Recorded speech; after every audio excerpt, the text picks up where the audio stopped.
Welcome everyone to this ClickCreate Curator Spotlight.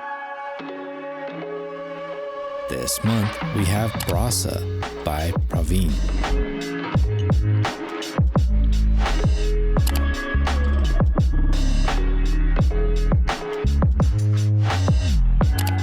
What lasting impression do you hope to achieve with this curation?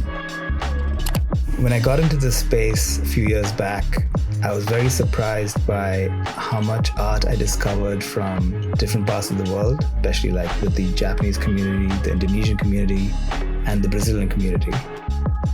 I'd been chatting with that community in a group chat actually for the past 2 years. And then in July, I thought, this would be a good segment of artists to showcase on ClickCreate. So with the theme Brassa, I didn't even know what the meaning meant or what the implications. It just felt very energetic and alive.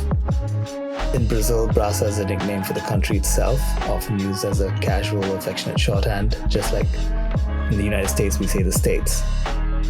Additionally, Brassa also means ember, and I've got like that feeling of fire that's burning that cannot die out very easily. Gives a strong connotation of the culture of the country with fire, energy, and feeling of life.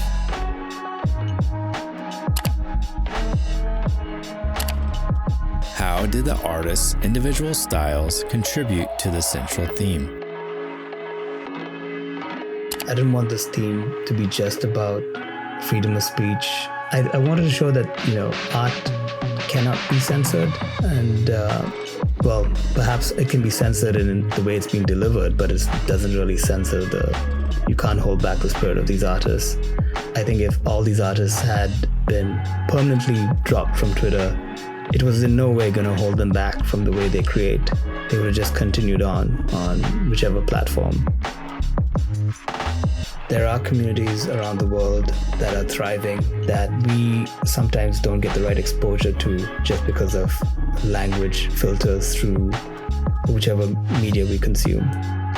A lot of these artists, when you follow them, you also see the other art that they share, and you get to really expose yourself to art from very different than the bubble that you might be trapped in within Twitter.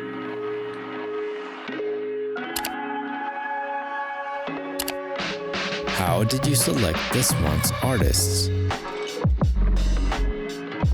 I was trying to find artists that were different in their styles. It turned out when the ban on Twitter occurred, artists that I didn't even know were Brazilian came out and said, hey, actually I'm Brazilian and you might not be able to find me on Twitter anymore. So I was reaching out to 0010, for example, and messaging them on Instagram. In fact, all of the artists, I was quickly following them on Instagram to make sure I had a way to continue communicating with them.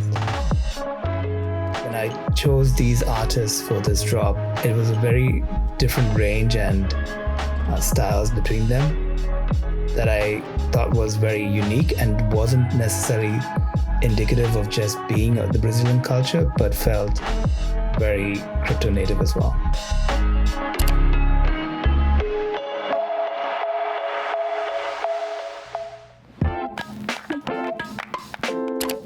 How is Lord's work immediately recognizable?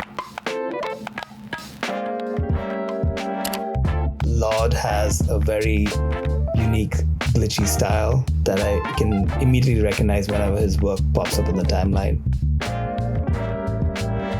His work is extremely distinctive. I feel like he's really grown in and solidified his palette.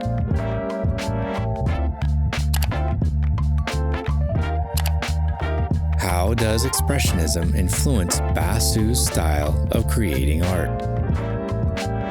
Basu has that feeling of Expressionism that we saw with artists like Paul Klee, and I just find that I've seen a lot of his work across different contracts and chains and collections. There's a very unique style with his painting. It almost feels like the work he does is just made for himself. It feels very therapeutic, but like as if he's just using his art for himself and not even necessarily making it for the world. And there's something very powerful in the way he creates his art. How does 0010 create a unique blend of vintage aesthetic and sci-fi? 0010 was one of the artists that I'd followed very early on among one-of-one artists, especially on Foundation and Super Rare. There was something that reminded me of these science fiction books I used to read when I was a kid that had this 1970s aesthetic, and the palette was reminded me of the kind of sci-fi that was very optimistic of how things would be in the world, as opposed to a lot of the dystopian sci-fi that we kind of come across these days.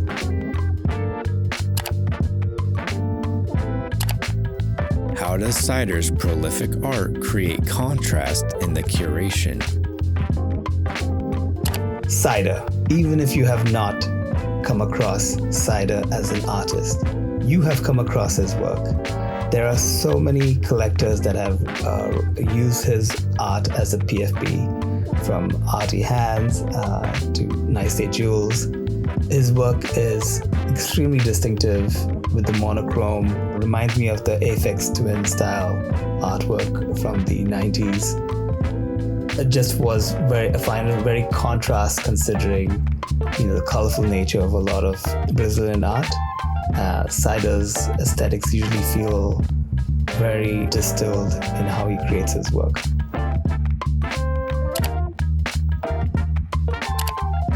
How does Leo Gavel use color and light to create his abstracts? Ilya Javel, I think he goes mainly by Leo, is a really good abstract artist. I've been following them on Instagram as well. Very colorful, very bright. Reminds me a lot of Dali in a way, where you can recognize contours and shapes, but they don't necessarily match what your brain might have thought of. Like, I always stop whenever I come across his work and I pull it up on the bigger screen and have a look at it and really like to immerse myself in their work.